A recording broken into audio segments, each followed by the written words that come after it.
Chair, would you like to officially call the meeting to order, please? Yep, okay, we can have a little restart here, so we'll go ahead and kick off the meeting now after a little bit of technical difficulties, but got it figured out, so thanks, guys.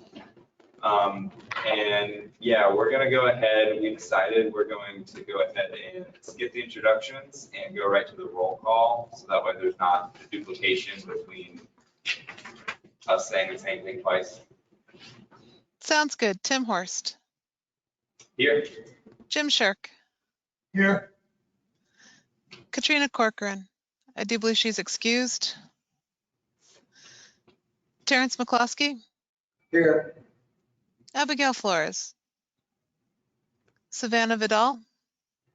I'm here. Nolianda James. Here. Elaine Watson. Here. John Marsh. Yeah, I think I've got him virtually. No. Kelly Fearon.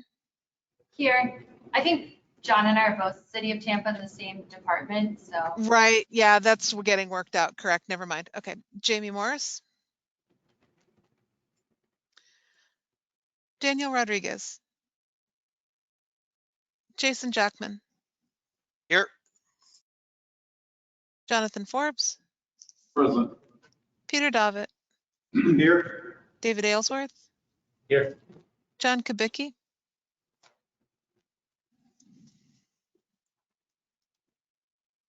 He is online. Faye Miller. Victoria Klug, also excused. Martin Santiago, aka Mac Disco. Sally Thompson. Here. David Solitti. Here. We do have an in-person quorum. Chair, would you please call for a vote of consent for remote participation? Yeah, do we have a motion? I move that we allow online participation. Okay, thank Jim you. Sharp. Thank you, Jim. Second. Second. David Aylesworth for the second. All right, all those in favor, please say aye. Aye. And all those opposed? Nay. Motion passes. Welcome online, everyone. All right, so next we can go to the public comment section. Do we have anyone in our audience for public comment? Or are you guys presenters? Okay, great. Is there anyone online? All right, hearing no public comments, we can go ahead and let's do members' interests. We can get members' interests added back to the agenda. Says that. Whole thing, so we don't forget it. We have to make a motion for that.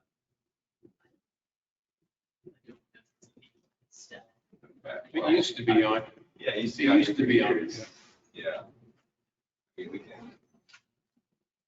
Does anyone want members' interest back on the agenda? I like it. Yeah, we'd like it. Keep people updated. So, do I have to pass this? Would you like us to pass a motion for that? Just do it. Okay, all right. I'll make a motion that we add members' interest to follow on the agenda after public comment. I second the motion. Jim Sharp. Peter Davitt. All right, you heard the motion. All those in favor, please say aye. Aye. All those opposed? All right. Hearing none, motion approves. We will add back in members' interests as stated by Peter. So, does anyone have any members' interest items they want to talk about? I do want to, publicly acknowledge David Aylesworth and his accomplishment for living a year without a car. That's quite a feat in Tampa. So congratulations to you, and you should be sitting in this chair. I don't know about that. Being recognized for being cheap, I guess. You heard a good story about it, for sure. It's not as hard as I thought it would be, but I also have the benefit of living downtown. Which Yeah. somebody, it's, pretty wonderful. Was there an article? I just wrote like a story on It LinkedIn. was on LinkedIn. In June, I sold my car June of 2022. So if we want to see the story, we can get on LinkedIn. Absolutely, LinkedIn, yeah. Send me an email and I'll send you that. It's short, it's not gonna. Yeah, start a blog, you know? Yeah, no, I just kind of like, yeah, people have been encouraging me to kind of write about it. I think other people think it's more interesting to me because you take it for granted after you don't have a car. It's kind of Yeah. your life. It's not that hard. And I have friends with cars, so I won't say. Okay. I won't have a car. Yeah, well, thanks. Yeah, it was fun to do. I encourage you to try it. It's not as hard. Like first year without a car. Yeah. Hopefully I'll With a follow. Bright green bow tie. Yeah, I didn't, someone else picked that picture. It was actually a bike ride, but it was I think it was a mayor bike ride on St. Patrick's Day. And so, yeah, Okay. that's the story there. Yeah. So that's not how I know it. Cool. Well, that earns a lot of respect around here, so. Yeah, it was fun. And it's been fun and it Yeah. really affected my life. I thought, wow, I was thinking I need a new car. Let me sell this one first and see how it is. I hadn't missed it at all. So I was surprised. I surprised myself. For sure. Thank you. Cool. Well, does anyone else have anything else they'd like to bring to attention to the group? Peter Davitt, critical mass ride will be this Friday night at 8 o'clock. We'll meet up at Curtis 6 and 7:45. It's a 11-mile ride this month. Lights and helmets. It's a good time. Come on out if you're up to it. About 10 miles an hour or 9 miles an hour on the ride speed, so it's not fast. People on beach cruisers and road bikes and everything in between. Nolan James, Department of Health. I just wanted to add on that there was an article in Creative Loafing Tampa Bay about the critical mass ride coming up, so I thought that was pretty Cool. All right, anybody else? All right, well, with that, we can go ahead and go to the approval of minutes from May 24th, 2023. Does anyone have any comments or additions to make? I move we approve the minutes as written. Jim Sharp. Okay, thank you, Jim. Do we have a second? Second, Watson. Okay, thank you. All right, all those in favor, please say aye. Aye. All those opposed, please have your voice heard. All right, the motion passes. Minutes are approved. Okay, so now we can go into our status reports, and the first report that we have is for US 301 from Fowler Avenue to State Road 56. It's the PD&E study, and we have an FDOT representative with us. Is that right? Just state Yes. your name and what you're doing. Sure. I do have some slides, but I don't think, is the laptop presenting or? Give me 1 second and I got that for you. Oh, perfect. Thank you. Yes, good afternoon, everyone. My name is Amber Russo. I'm the FDOT project manager for the PD&E study on US 301 from Fowler Avenue all the way up to State Road 56 in Pasco County. I've been making a lot of these presentations, so I know at least a couple of you have seen me before, but your group in particular has not had a presentation on this project since early last year when we were preparing for our first public hearing. Since then, we've taken all the feedback we received and made some changes to our alternative, and now we are preparing for our second public hearing on August 1st. So I'm just here to talk about those changes and announce our second public hearing. And cool, slides are up. Okay, next please.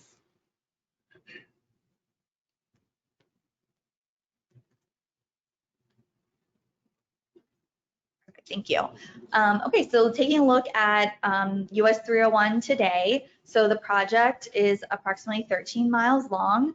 The segment of 301 is a 2-lane undivided roadway today, and the right-of-way varies from 100 to 200 feet wide.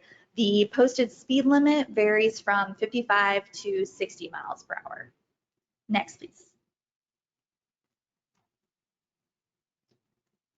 The purpose of this project is to provide additional roadway capacity, improve safety, and enhance mobility for pedestrians and bicyclists. 301, this segment, well, 301 in general, connects regionally significant corridors, and it's also been designated as an emergency evacuation route by both Hillsborough and Pasco counties. Next, please. So we took a look at the projected traffic volumes, and in year 2040, it's estimated that the traffic volumes will range from about 28,000 to 49,000 vehicles per day on this segment. So if no improvements are made, we're looking at a level of service F in both directions during the peak hours. We also took a look at the crash data for the 5-year period from 2015 to 2019. There were 464 crashes. This included 16 fatalities, but I also want to note that since 2019, there have been 8 additional crashes that involved at least 1 fatality. For this 5-year period, though, there were 338 injuries and 5 crashes involved a pedestrian. And for certain segments of the corridor, the crash rate is higher than the statewide average, as you can see in the table. Next, please. Okay, so here we're going to compare the typical section alternative that we brought to the first hearing to the one that we are proposing now. So starting in the southern section from Fowler Avenue to Stacy Road in the blue on the map there. Previously, we were looking at a suburban typical section with a 55 mile per hour design speed. We have since turned this into an urban corridor with a 45 mile per hour design speed.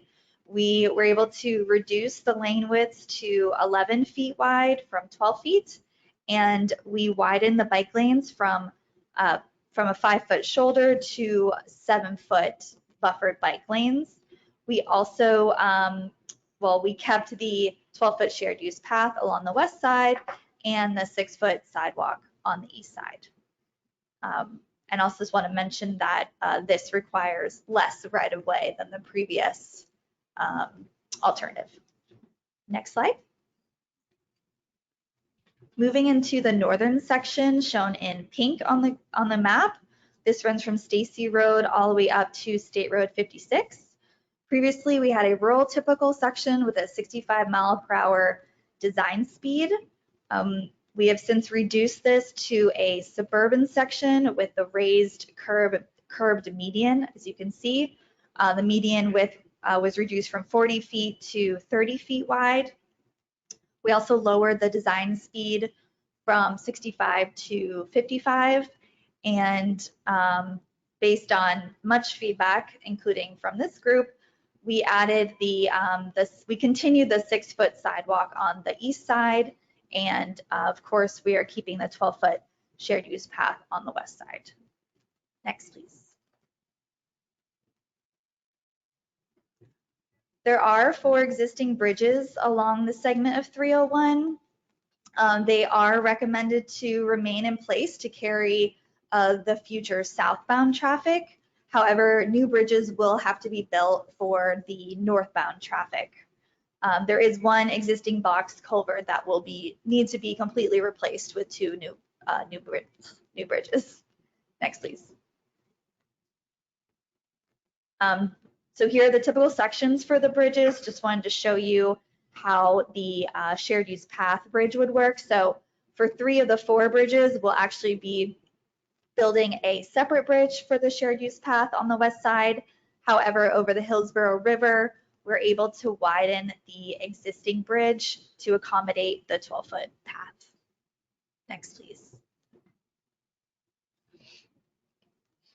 This segment of 301 is classified as an access class 3. And we are introducing medians, of course. So the standard for class 3 is for For directional median openings, which is the bottom graphic on the screen, we have to have at least 1,320 feet between those. And then between full median openings and signals, the allowable spacing is 2,640 feet. So along the entire 13 miles, we're looking at 15 full median openings and 10 directional median openings. These will be available at the public hearing on our concept plan, so you can see where those locations are. Next, please.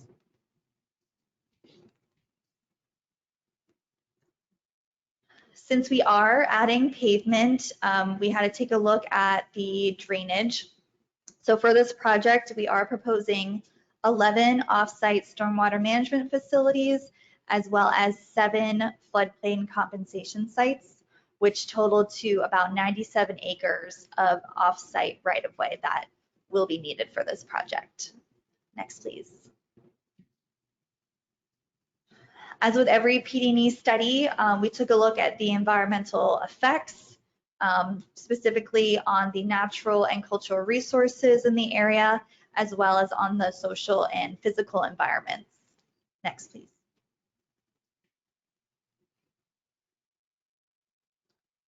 These costs are being updated. This was based on the alternatives that were brought to the first public hearing. So previously, for design all the way through construction, we were looking at just under $200 million to build all 13 miles. However, these costs will be updated for our upcoming hearing. Next, please. As far as planning consistency, this is a SEER, a State Environmental Impact Report, as we do not have federal funding identified for this project. I will mention it is not in the Hillsborough TPO's LRTP, but it is in the needs plan of the Pasco County LRTP, and it's on their priority list. Next, please. So the study began back in May of 2015, and like I mentioned, we held our first public hearing in March of 2022, and now we are preparing for the second hearing on August 1st, and we hope to have study approval by the end of this year. Then we will move into the design phase, which is fully funded for the 3 to 4 miles in the Pasco County section. However, for the Hillsborough County portion, we will only be going to 15% design plans. And then right-of-way and construction are not currently funded at this time. Next, please. As I mentioned, our second public hearing is coming up on the evening of Tuesday, August 1st. It'll be at the same location as last year at District 7, FDOT District 7's headquarters on McKinley Drive. You all are welcome to attend in person. If you're unable to make it in person, you can attend virtually via GoToWebinar, and we will have that link available on the website in approximately 2.5 weeks. Next, please. And here is a link to our website. We are in the process of updating it right now, as well as my contact information. So if anything comes up after this meeting, feel free to reach out to me. But at this time, I'd be happy to take any questions that you might have. Sure.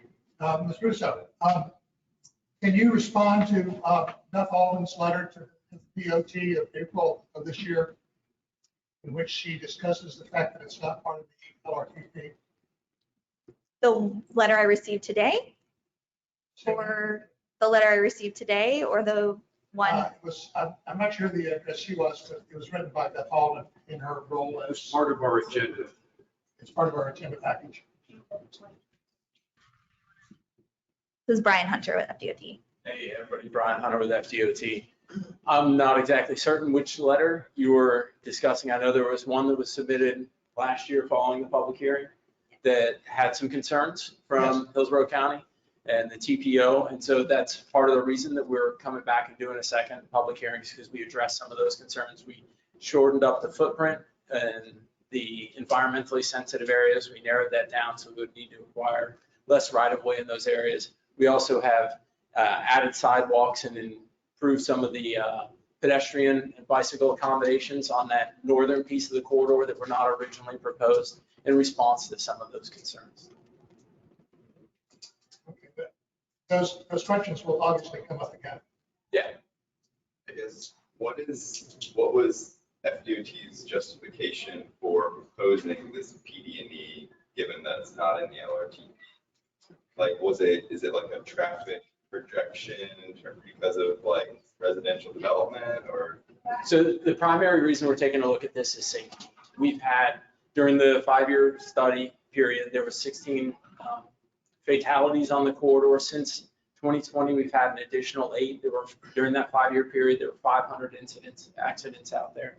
And most of them are because they're vehicle-to-vehicle interactions that are lane departure or angle crashes of some sort. When we see that quantity, we need to work on addressing those. And so that's the primary reason that we started this study.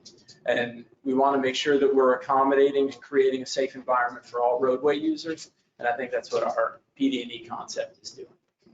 Is there currently like rumble strips out there on this road already or no? I am not sure, but I don't think there are rumble. Yes, there are rumble strips once you get to like the Hillsborough River State Park. I know that, but I'm not certain if north of there. We do have a resurfacing project that's going to go in and do some interim improvements.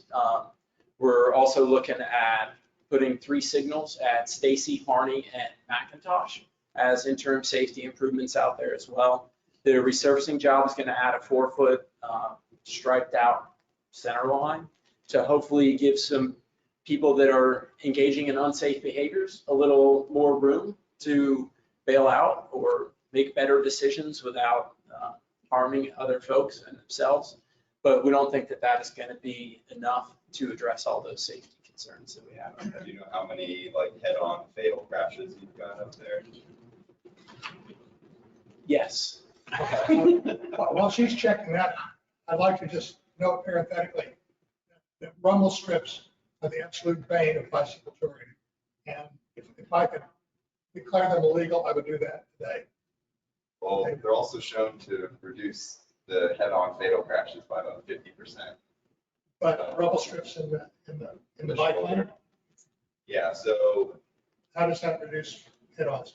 well, they put down the center line, right? And then it reduces edge line lane departure crashes by about 20% when they put it on the shoulder on the outside. And I'll say that's from my experience with District 1 in that, like, you know, they're doing a district-wide initiative or a statewide initiative to install rumble strips on all arterial collector roadways that are 50 miles per hour and up, but they've committed to not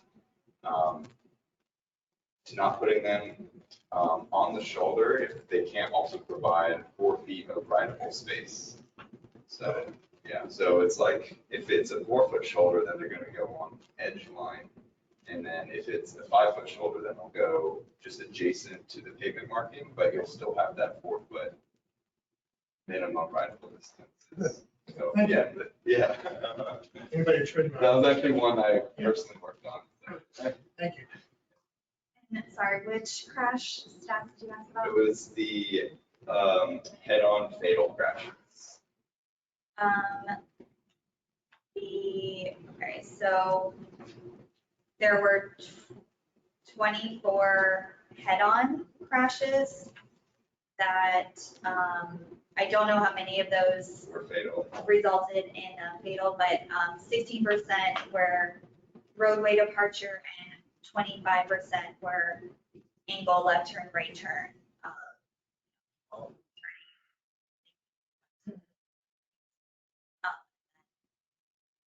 6% were. And since 2023, of the 8 fatalities out there were head-on crash collisions. Oh, 8 of them were? 3 of the Oh, 8 3 of the happened 8, okay. since Thank you. 2020. Yeah, and then I guess probably the majority of them are angle crashes from. The other 3 were angle crashes from vehicles pulling off when, I don't recall what the other 2. One was pedestrian. Sorry, I meant to write that. Yeah, I guess, because you say $200 million for a safety project, and, you know, you can improve the safety of the corridor a lot. Like I said, 50% reduction with centerline rumble strips, and then through additional signals at, you know, high volume, high crash locations. So I guess I just see other avenues to improve the safety of the corridor. So I guess I have a hesitancy, you know, you could do a safety project, you know, you could do intersection warning signs with, you know, flashing beacons. You can,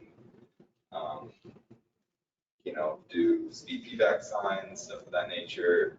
So, you know, like if you did a safety project of 30 million, you know, that's a lot of safety improvements that wouldn't require, you know, a widening that's not in the LRTP. So that's just some of my thoughts. I don't know if anyone has. I do. So just from the number wise, and you guys experience $15 million a mile, the entire package seems real high. Is that customary right now? Going right? Well, there's right-of-way Yeah. acquisition that's required Okay. for this, including the off-site ponds where we're taking. So outside of their right-of-way acquisitions, what does that break down to per mile, and then compared to what you see normally for a project this size? Gail, do you mind pulling up that slide for everyone that has the cost? Get slide. It's more of just a curiosity more than anything. So if we take out the right-of-way, if we just look at construction, the previous cost, this should, All right, it was 36. was 136. So I guess, you know, divide that by 13. For a project this size, I would have to look at examples. I would think that's probably right. A lot of these cost estimates, we use what costs we're experiencing today. So our 10 mil a mile. for an additional 2 lanes and a 12-foot. Yeah. Bridges too. Yeah, bridges, and there's a lot of earthwork out there. I would say that, Drainage ponds. yeah. Yeah. Got one little question. The 13-mile trail, ought to be kind of nice. Can you guys maybe kind of incorporate some of those ponds and So the segment 301, some of it is pretty rural, so there are like a lot of trees, but we did actually, I presented to, is it the LRC, and there's a representative from the Hillsborough County, and she mentioned that they have a bunch of trees available for projects such as these. So that's definitely something that we're gonna. how about trying to work the ponds in? So just put some- Like having linear ponds. I think we actually have, oh no, we had 2 ponds at, I mean, we took them out. Yeah, they're pretty much full parcel takes for the most part. So they're, I have to look at the plans. There might be some that are right adjacent to the path, but most of them. Last thing is just give a little thought into tying it into Hillsborough too. Try not to go through.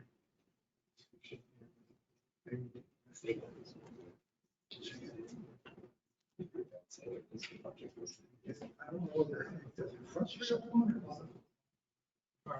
I don't know if they're connected. Excuse me, Chair, No, can we make sure that everybody's speaking into the microphones? Yeah. The connection to which, I'm sorry. Yes. Oh, the Hillsborough River State Park. Yes.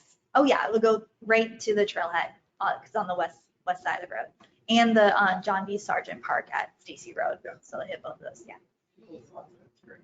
Okay.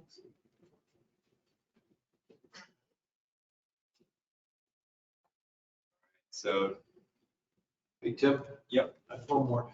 Peter Devin, I live in Temple Terrace, I'm a bike rider.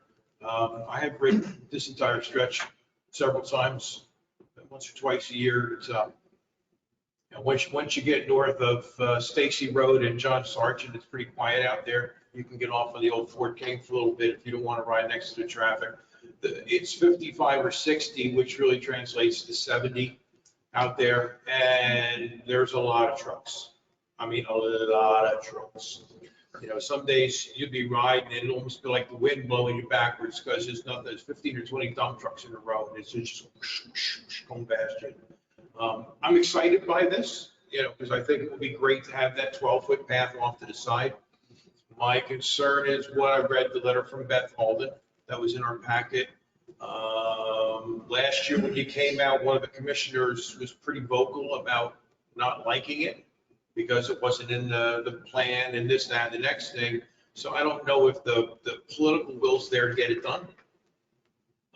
It's going to be an uphill climb, but I would love to see this out there. For one, I would love to see this out there. Clarify, would you love to see the trail out there, or would you love to see the Well, additional? I think the whole thing would be fine. You know, they're not just going to build a trail. That's an add-on. You know, I don't see them, you know, you want to try and get somebody to put a shoulder along the side of the road. Good luck with that. It takes, you know, years and years of study and millions of dollars. You know, the trail is a bonus for us, you know, and for people that live up there, or, you know, sooner or later, more people will live up there. You know, that's as well, there's no development. If you put this road in, then there's going to be more development. Development's coming. You know, I mean, we see Temple Terrace all the time, and it's not houses, it's monstrous apartment complexes, 6 floors high and as big as the city block, and they're just building one after another up there. Those people have to go somewhere. You know, so we're going to need the capacity, maybe not this year, maybe not next year, maybe not in 5 years, but, you know, how long does it take us to build a road? There's no dates on that. You know, we're in 23, you'd be lucky to see it by 35. I mean, you know, that's the reality, but I mean, I would love to see the trail up there. I think that would be ideal. It would encourage me to want to go ride along 301 more, you know, but now not so much, you know. We were riding up there the other day with my wife in the car. She said, "Is that a trail over there?" So we went past John Sargent. I said, "Yeah." So I've written it. We should do that. I said, "All right, that's good." You know, but right along the along 301, not a chance. Not a chance. So, I mean, and I'm not afraid. I ride on Fowler, Fletcher every day, most days. I'm out in 301, out on the south side. I mean, I'm fearless, but I'm confident rider. But I would be thrilled to see this. I wouldn't ride on the shoulder, not for a minute. So, 200 million? I don't know. We were going to build a bridge down over on Causeway Boulevard years ago. It was going to cost 100 million to put a bridge over the railway, so the trucks wouldn't have to slow down. You know, who knows? Yeah, I'd say When you it's- ask about development, though, all you have to do is look up at Pasco County, and it's just growing like crazy. Sorry. And the people that live up there, if you ask them, where they push 56 out to 301, that's a nightmare. They want 2 lanes through there in the worst way, because it's a single lane, and if you go through there either end of the rush hour, people tell me it's miles of cars backed up trying to get through there.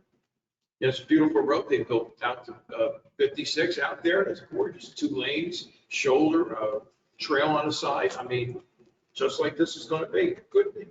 But it dead ends at one way in each direction. And, you know, it's a big hose coming down to a tiny little pipe. And, you know, people get stuck there and they hate it. Yeah, I guess another comment I have for my summary of my comment that I would give to you guys is that it seems like a good project. We really appreciate how you incorporate our comments in that, and that you have certainly addressed a lot of, you know, safety and bike ped, you know, concerns out there. But the only thing that leaves me uneasy about it is the fact that it's not on the LRTP.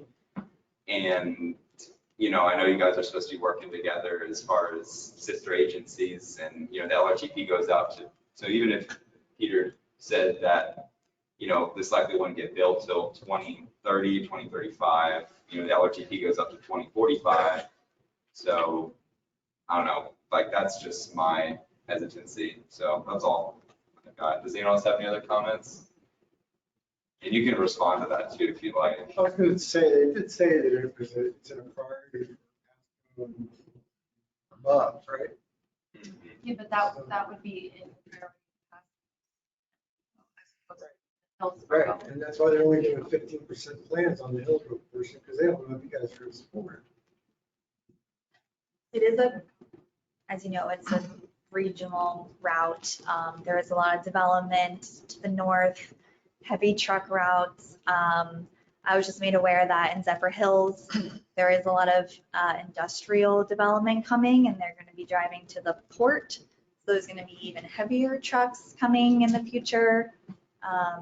So just keeping all those things in mind to try to make this corridor work, because it's not really working right now.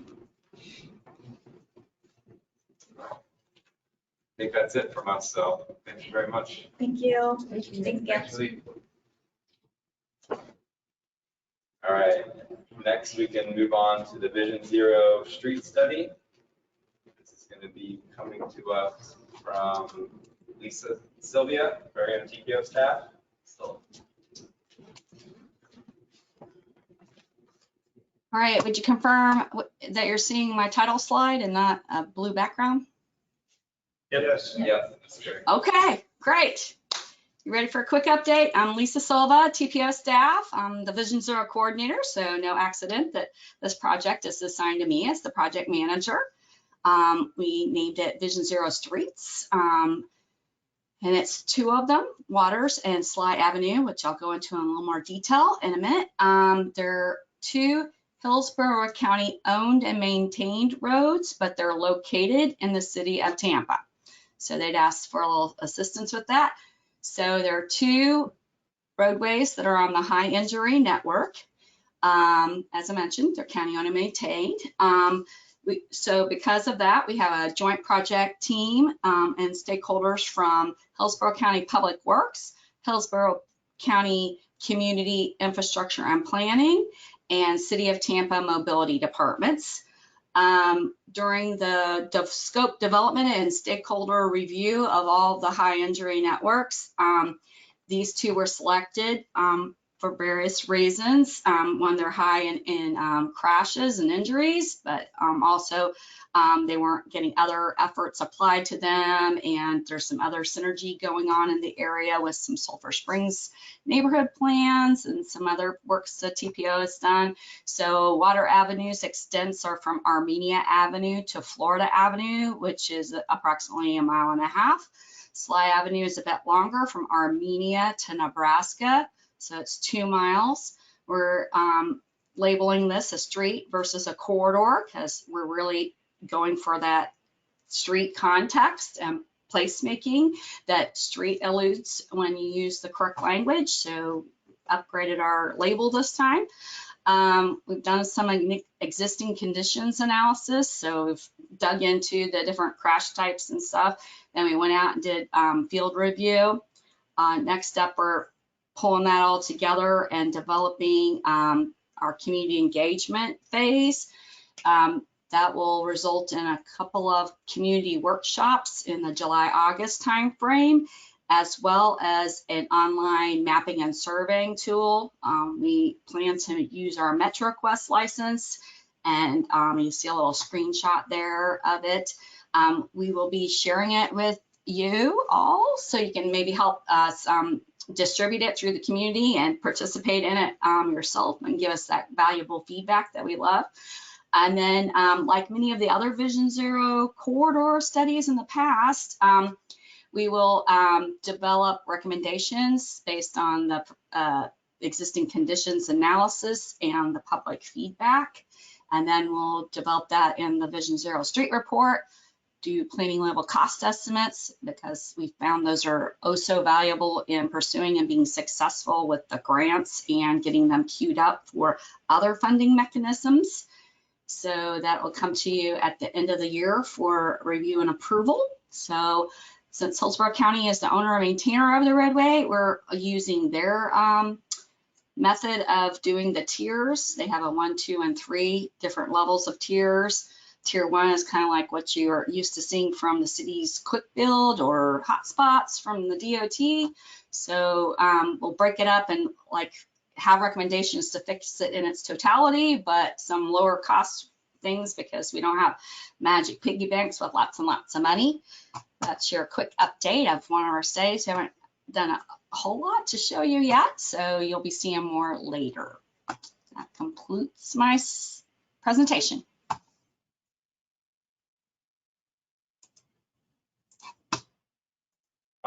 Does anyone have any questions or comments for Lisa? Yeah, Lisa, for your MetroQuest survey, you know where they can find that? On the MetroQuest survey, what? Where can you find a link for it? Right now, it's just in a demo. We're just designing it.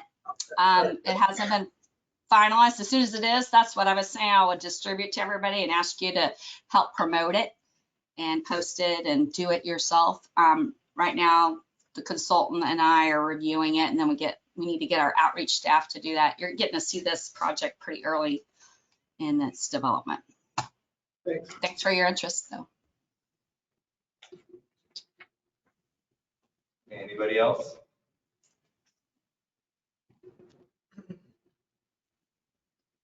All right, hearing none. Thank you very much, Lisa, for the update.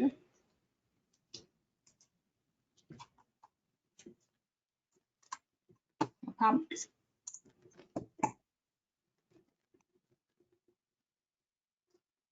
All right, I guess we should move on.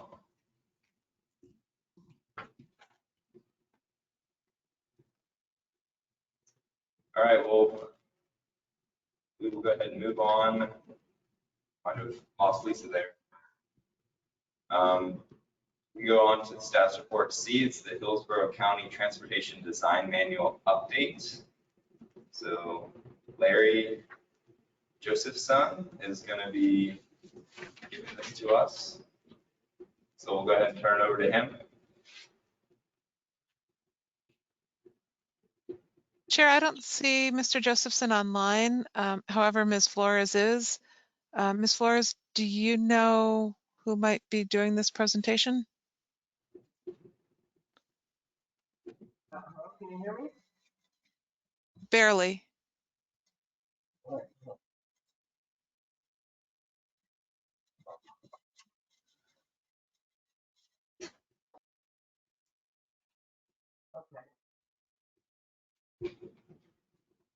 Now, can you hear me? Yes, thank you.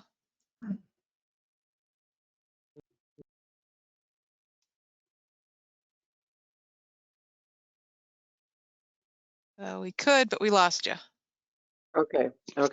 So yeah, to my knowledge, Larry, if he's scheduled to present, but I don't know the status of that right now. So yeah, afraid I can't provide more information. And I don't think there's anybody else on from Hillsborough County online. Ben, are you aware of any conflict that Mr. Josephson had for this evening? Not directly. We've been trying to get in contact, but no specifics. Okay, then I don't believe we have a presenter for the Transportation Design Manual update for Hillsborough County. Okay, we can just pass that item then. It's okay, they can reschedule if they need to. All right, well, we can move on to old business and new business. So Ben has an update for us with the new planned Hillsborough website. Yes.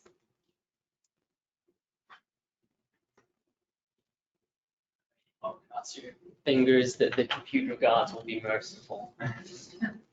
The manual, it says provide, I'm looking at the website on the Hillsborough County website, and it has review May and provide feedback June 30th deadline. So I don't know if we were expected to provide any feedback or not. Yeah, I think that got, the Lithia Pinecrest thing got bumped from our previous feedback meeting, and yes, we would have been within the time window had we been able to address it last time. But I can still share some details about the study with you all and try to relay any comments you might have.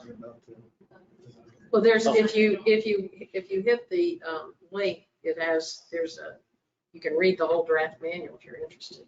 Oh, yeah.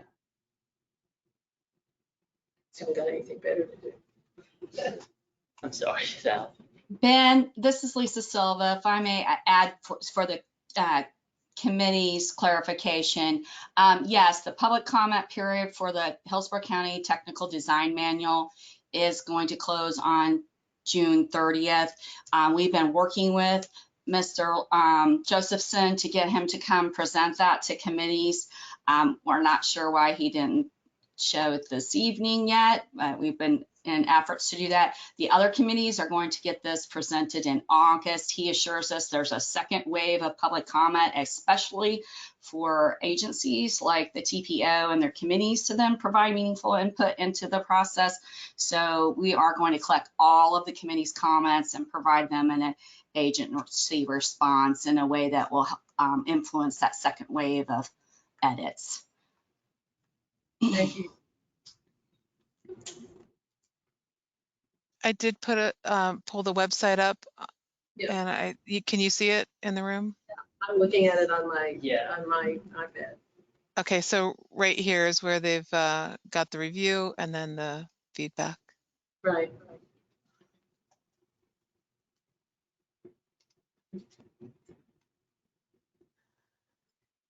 Ben, did you want me to pull up the website?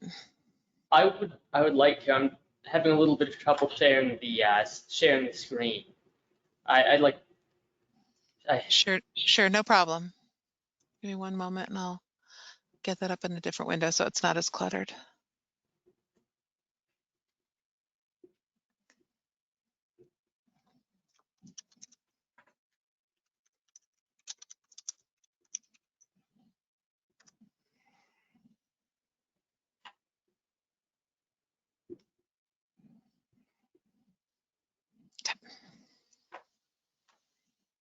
And is that the website that you're seeing? Yeah. Okay. Let me know what you want me to point to and or do. Sure. Yeah. So I guess maybe just go over each of the different tabs just to show how it's organized. Maybe start with plans and studies. Yeah. Right. So we have the comp plans there, the long range transportation plan, the TIP, transportation improvement program.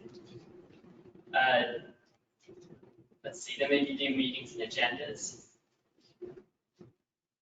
Right, so that was a feedback. Yeah, maybe you click on a page for that. Have all of our meetings up there now. Did you say this is actually up or it's in design phase? It's up. Yeah, we're still adding things to it. I think it had a Vision Zero page PC. But yeah, it is up. The old website has been archived. Maybe we can do resources now.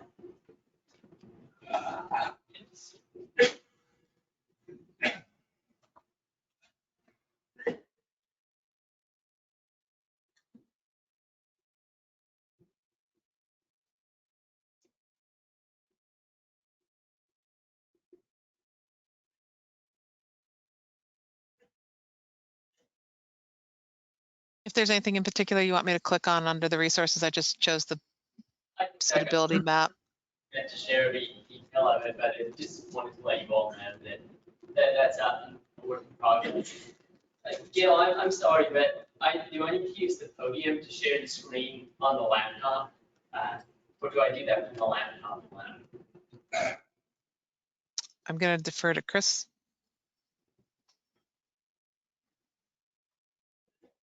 I'm sorry, what was the question? I am trying to share the screen on the laptop, on my laptop. Okay. On the BPAP, okay, yeah, I can do that.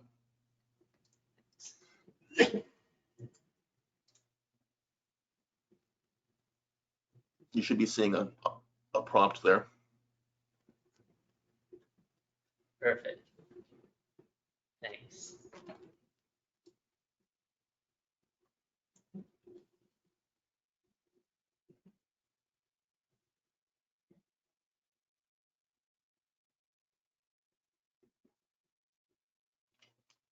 Okay, so I'll just go through this quickly. And yeah, Sally, I'm sorry I got this mixed up with what you mentioned earlier.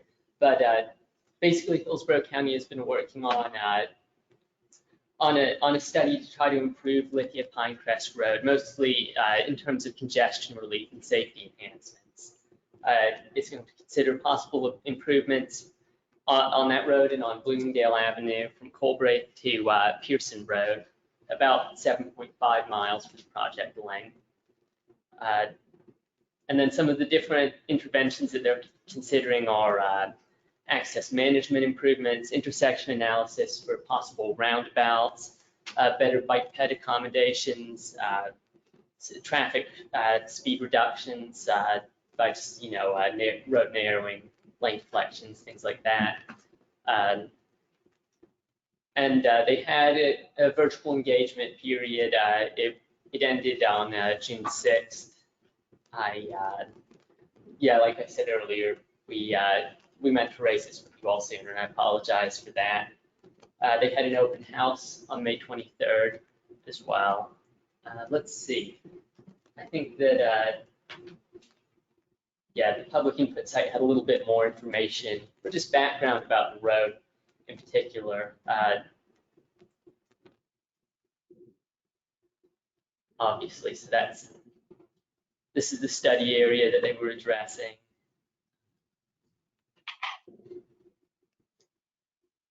Right, the road it has a paved sidewalk.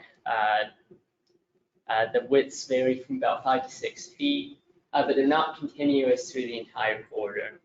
And they change sides pretty frequently as well, so it's not covering both ends. Let's see, often paved shoulders, but not so much bike lanes from what I've seen.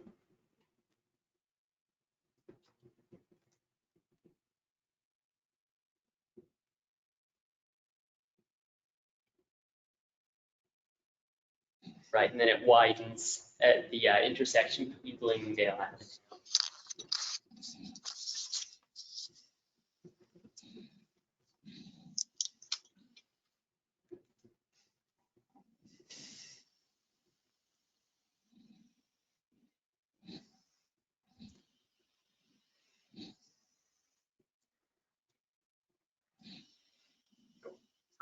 I thought I heard at the LRTP that the widening was pulled, but the intersection improvements were going forward. Is that true? Or is it... I'm not entirely sure, to be honest. That was true in the sense that they widened at Lumsden Boulevard. They're working on widening.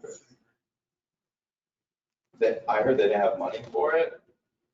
So between that and then there was like community pushback against having, a large 4-lane arterial roadway through that section. So Ben, are they bringing this up for another round of discussion and public feedback to figure out the direction? We don't know. We wanted them to come in to describe it, directly, but we're still working on that. But if anyone has specific recommendations or experiences that they've had on the road, you can share them here and we'll relay them. But so I guess why did they have the public hearings? You don't know? I think just to collect feedback on problems with the road, different improvements that could be made. So are they considering to construct the roadway, reconstruct it? I think just various improvements. That's kind of what Dr. Wong had said at TPO, is that they want to widen these intersections and look at widening the section and all the traffic. Yeah, Len Watson. So, this is my neck of the woods. That Lithia Pinecrest has, poor level of service and predictably getting worse with all the development that's going on in South County, that area. So I think this PDE study was to get community or neighborhood feedback on what the community would like to see the design improvements of this road. I'd say from experience, Lithia Pinecrest is not only used by vehicles, but bicyclists also. It's a recreational route. But it also goes through that river basin, the Alpine River Basin there. So there will be environmental impacts, any widening project that they. Yeah, I know this project's been on the TPO's LRTP for forever, for a long time. And they just haven't been able to come up with the money to do it. So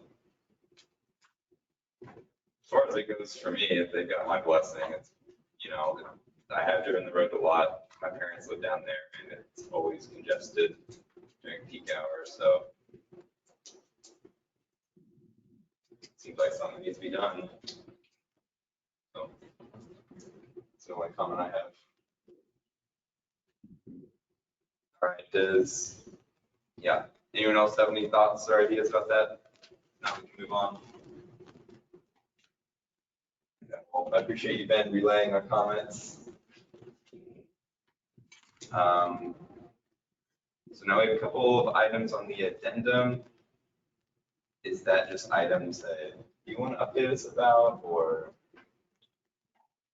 Yeah.